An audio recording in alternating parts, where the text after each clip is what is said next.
Why don't schools teach the role the British and the United States of America played in ending slavery? Every school teaches about the transatlantic slave trade, but they don't teach about the trans-Saharan, the trans-Indian, and the Ottoman slave trade. And the trans-Saharan slave trade lasted for over 1,000 years, enslaved 9 to 17 million people, and didn't fully end until 1981.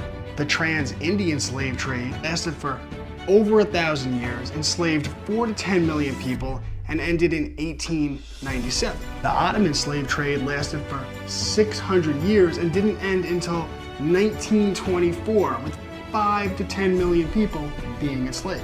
But the transatlantic slave trade only lasted for 400 years and ended in 1888, which means it ended well before the other three slave trades, because Thomas Jefferson banned the transatlantic slave trade in 1807, the same year that the British banned the transatlantic slave trade. And Britain didn't just ban slavery, they put together an elite fighting force for the purpose of ending the practice altogether. The elite naval force patrolled the coast of West Africa for 5 decades, capturing 1,600 slave ships and freeing 200,000 people. And the UK and Europe were early in abolishing slavery, as was South America, as was the United States of America, but it continued in the Middle East deep into the 20th century, in China and Thailand to the 20th century, in Africa to the 20th century. And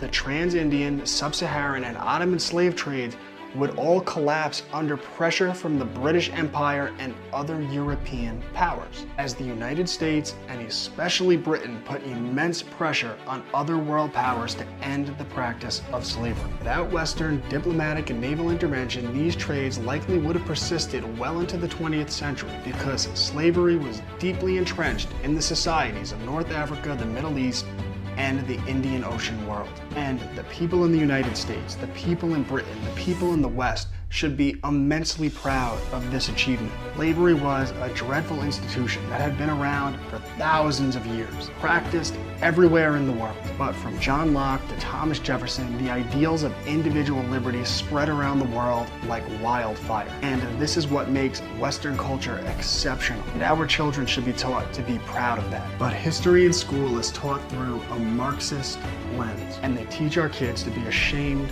of our history. And we can do so much better. So check out the courses I teach, my private homeschool community, and my books on what it means to be free. ClassicalLearner.com